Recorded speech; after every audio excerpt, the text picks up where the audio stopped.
আমি আজকে স্বরাষ্ট্রমন্ত্রী আছেন, মাননীয় প্রধানমন্ত্রী আছেন, আমি এখানে প্রশ্ন করি, আমি কি রক্ত ঝরিয়েছি? আমরা রক্ত ঝরিয়েছি বলে আপনারা আজকে সংসদে প্রধানমন্ত্রী স্বরাষ্ট্রমন্ত্রী হয়েছেন?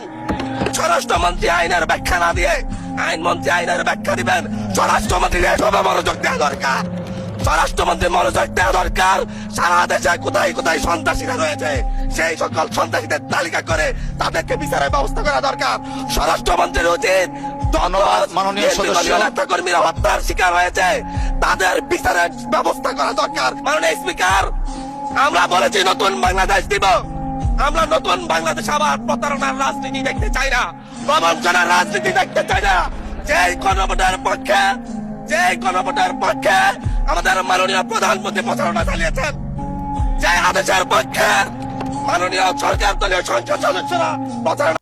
ভিডিওটা দেখে কি বুঝলেন আর কি শিখলেন কমেন্ট বক্সে জানিয়ে যাবেন, আর ভিডিওটা ভালো লাগলে শেয়ার করে দেবেন।